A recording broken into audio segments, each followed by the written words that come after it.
Bonjour et bienvenue sur la chaîne. Pour les nouveaux, ici c'est la chaîne un peu de la débrouille. On teste des produits, on fait des tutos, on fait un peu de tout. Donc n'hésitez pas, abonnez-vous, likez les vidéos si ça vous plaît. C'est gratuit et ça aide la chaîne pour le référencement. Aujourd'hui, je vais tester un produit de la marque Wembo. Donc si vous allez dans les vidéos, vous avez dans la playlist test produit.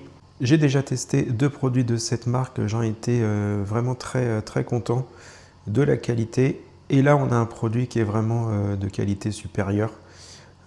C'est l'un de leurs produits phares, c'est pas le plus haut de gamme, mais c'est le deuxième. Donc vous allez voir, c'est un très bon produit, je vous recommande. Tous les liens en description, si vous voulez toute la description du produit. Allez, je vous montre ça. Donc, le modèle, c'est le Wembo X5 série Pro. Donc là, on est sur du Full HD 1920 par 1080, Android, autofocus. Donc il existe aussi en blanc. Moi, je l'ai pris couleur noire avec le contour doré. Vous allez voir, c'est vraiment très sympa. Donc voilà, Full HD, Android, autofocus, 2 haut-parleurs de. Donc on va ouvrir. Donc on retrouve la notice. Donc pour la notice, vous avez du français. Donc c'est très bien emballé, les mousses elles sont épaisses. Ça c'est une très bonne chose. Ici, on a le vidéo. Vous avez l'alimentation, la télécommande. Donc la télécommande, comme vous avez vu, si vous allez voir mes autres tests de la marque Wembo, c'est toujours la même télécommande. Elle est très simplifiée et très facile d'utilisation. Donc les piles ne sont pas fournies. Et le vidéo projecteur. Donc ici on est sur le Wembo X5 série Pro. Donc vous avez vu la couleur or. Donc le design de chez Wembo. Au dos, on va retrouver l'extraction d'air, l'alimentation, un câble jack, 2 prises USB, HDMI, compatible ARC et le bouton Power. C'est un vidéoprojecteur de nouvelle génération, donc il y a déjà eu le X5. Je vous laisserai aller voir, je vous mettrai tous les liens dans la description, les caractéristiques de la version X5 de base. Donc celui-ci promet une expérience de cinéma à la maison, comme tous les autres vidéoprojecteurs, mais celui-ci a de très bonnes choses en plus. Donc je vous mets tous les liens dans la description de ce produit. Donc les points clés de ce projecteur, il a une luminosité NC de 1100, donc c'est une très bonne chose. Les précédents que j'ai testés étaient en 500. C'est idéal pour une projection, même en mode jour. Il a une résolution Full HD 1080p, donc 1920 par 1080p, avec un décodage 4K en ligne, des images très nettes et détaillées. Il y a Google TV intégré, avec un accès direct à plus de 10 000 applications, dont Netflix, YouTube, Disney+, Amazon Prime. Tout ça, vous avez les touches directement sur la télécommande pour y accéder si vous êtes bien sûr abonné.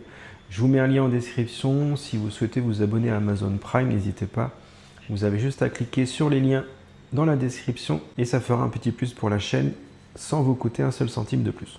Il a une connectivité complète, donc il est en Wi-Fi 6 bi-band, Bluetooth 5.0.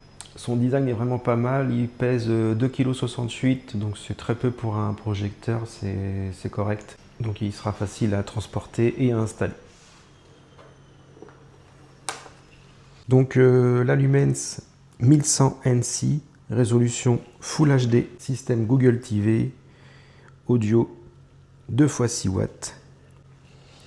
Connectivité Bluetooth 5.0, HDMI, WSB, jack 3.5, inclinaison à 7 degrés pour pouvoir projeter directement en face. Bon, on va l'allumer. Donc ce que j'ai fait, je l'ai mis pour l'instant sur ces cartons. On va le projeter sur ce mur-là. J'ai fermé les volets, mais j'ai toujours une lumière derrière de ma porte d'entrée.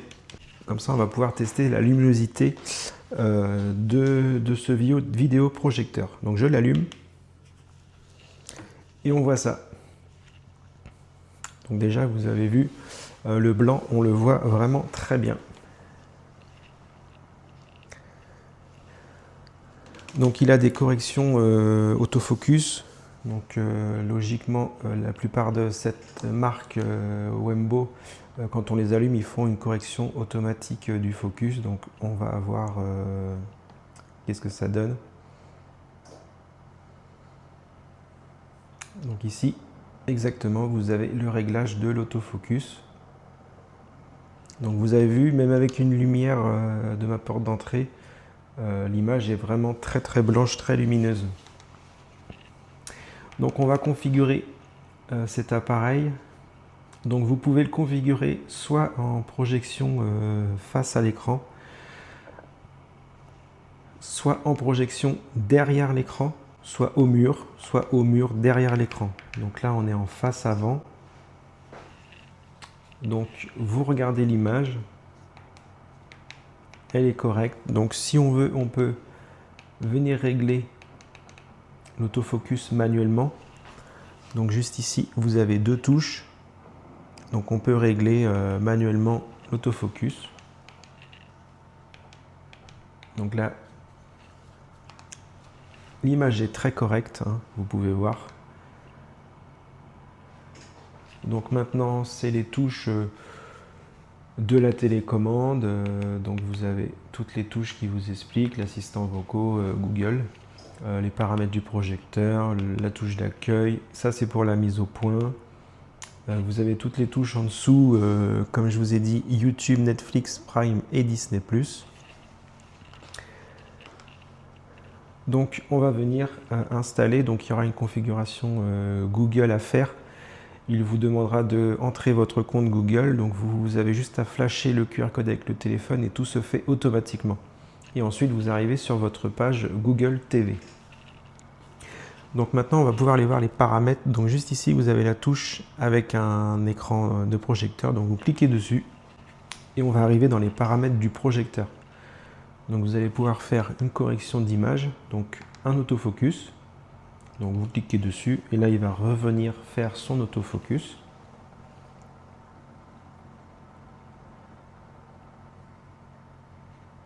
Ensuite vous allez pouvoir venir corriger les trapèzes. Donc là vous cliquez et vous allez voir, il va refaire un autofocus et il va venir corriger les trapèzes, donc remettre l'écran en droit.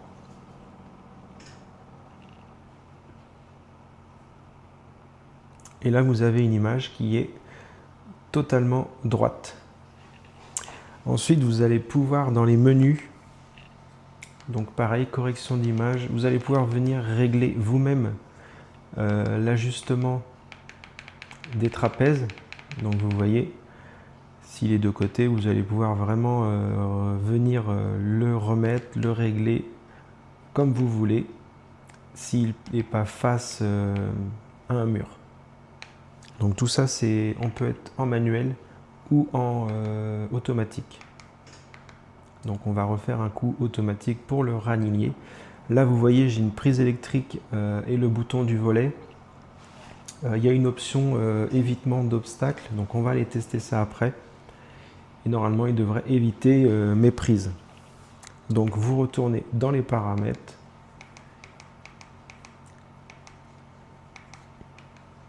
Donc là vous allez pouvoir faire un zoom.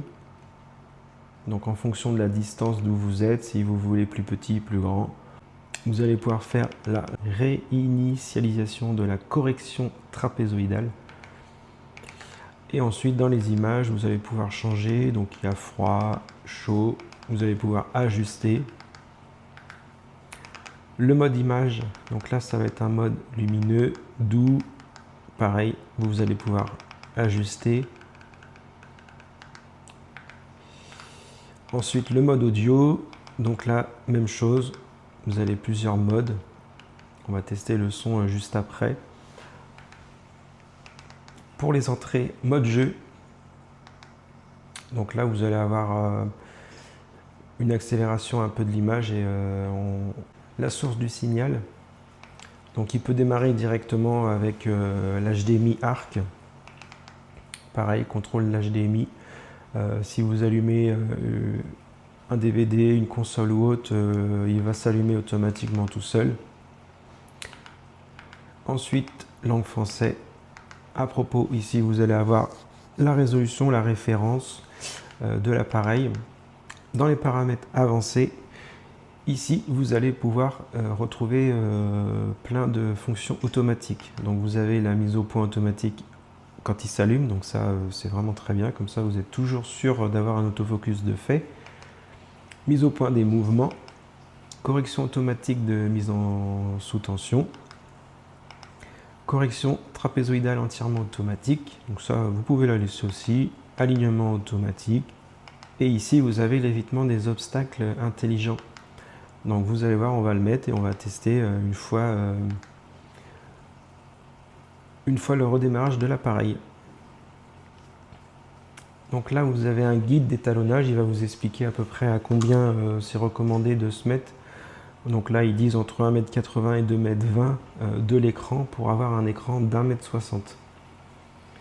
Donc voilà, vous allez pouvoir venir faire un étalonnage, donc il va refaire son focus, ses trapèzes, etc. Donc il refait sa correction de trapèze.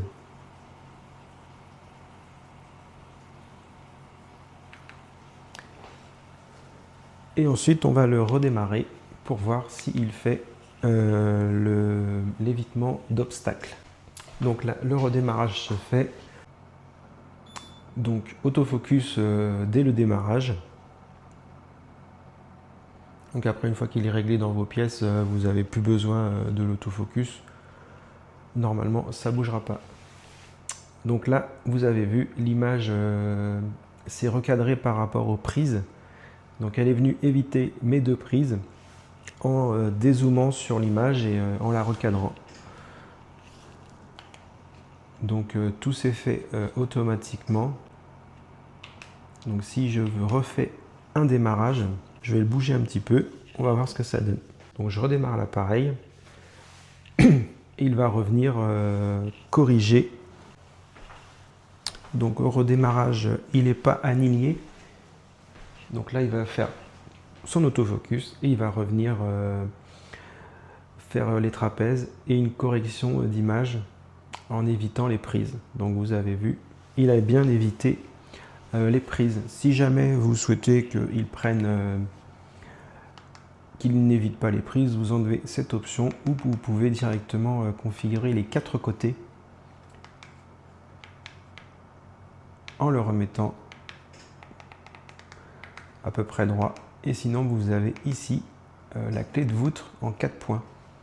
Donc celle-ci, elle va vraiment venir ajuster au mieux en réglant les 4 coins.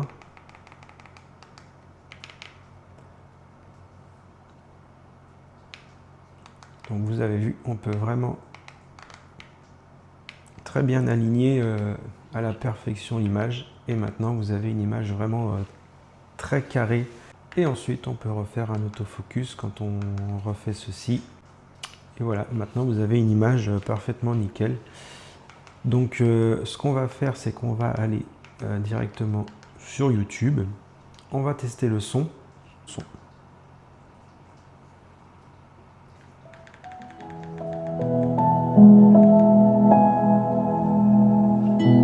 Donc vous avez vu, l'image est vraiment très nette. Hawaii is an idyllic paradise known for its stunning landscapes, pristine beaches.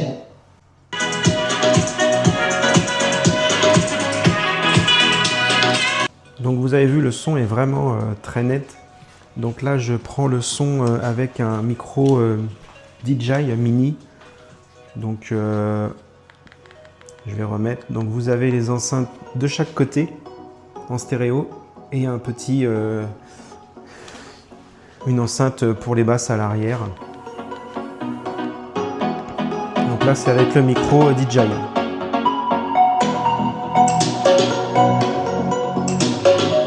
Donc vous avez vu, le son est vraiment pas mal.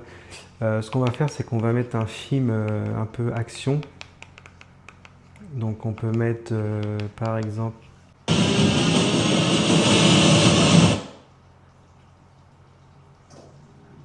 Va pas t'imaginer que je suis qu'un morveux prêt à faire des courbettes devant un ancien par reconnaissance. J'aurais jamais dû t'entraîner là-dedans. Mais qu'est-ce qu'il fait? Lancez, tenez-vous prêts.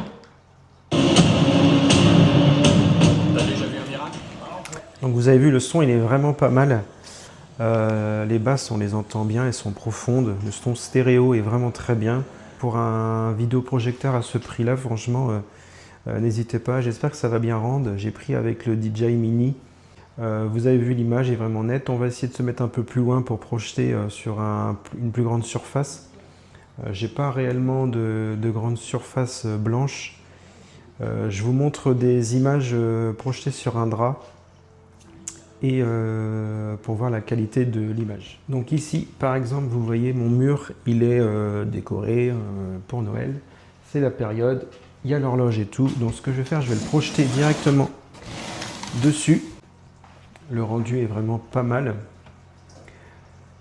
Les détails sont assez nets. Je vais vous rapprocher. Bon, malgré qu'il y a l'horloge. Mais vous voyez, la qualité, elle est vraiment pas mal. Hein. Donc si on met autre chose, voilà ce que ça donne. Donc là, j'ai la lumière. Donc imaginez, pour les couleurs noires, il faut vraiment être dans le sombre. Et là, c'est un mur blanc. Donc voilà ce que ça peut donner en taille. Donc là, on n'est pas au maximum, il va jusqu'à 140 pouces. Donc là, il a fait sa correction. Donc si vous appuyez sur la touche Power, donc soit vous allez venir éteindre l'écran, éteindre l'ordinateur, le vidéoprojecteur, pardon, ou faire un redémarrage, mode ambiant, ou lui dire de s'éteindre dans 1 heure ou 2, ou etc. Donc le mode ambiant, pour les fêtes, c'est vraiment pas mal, vous allez voir. Vous allez avoir du son et des images de qualité très bonne. Donc par exemple, si vous voulez mettre une petite cheminée pour les périodes de fête, vous avez le son avec. Ça c'est assez sympa dans ce menu. Donc vous avez plusieurs choses. Donc, vous avez la pluie, etc., la neige. Vous allez avoir des choses pour aider à dormir. Donc là, il y a la mer, la nature, le vent, la neige, etc. Donc ça, c'est pour mettre un petit fond ambiance. Un anniversaire avec la musique qui va. La plage. Et vous avez des moments de méditation. Donc là, les oiseaux, la nature, le vent, l'eau. Voilà, les planètes, des petits moments de son, détente. Vous allez pouvoir aussi avoir des fonds d'animaux, un petit serpent, des jeux. Ça fait des petits fonds d'écran assez sympas. Donc voilà, c'est un petit plus. Dans le logiciel, c'est sympa. Et ensuite, bah, si vous mettez l'économiseur d'écran, vous allez avoir ce fond-là comme un ordinateur. Et en allant vers le bas, vous allez pouvoir soit faire défiler vos Google Photos, galeries d'art, ou alors des choses personnalisées. Par exemple, voilà, du street art, etc. Vous allez pouvoir ajouter des photos si vous souhaitez en créer ou autre. Merci d'avoir suivi cette vidéo. Je vous dis à très bientôt pour la prochaine vidéo. N'hésitez pas à partager, liker la vidéo. Ça fait toujours plaisir. Moi, je vous dis à la prochaine. Allez, ciao.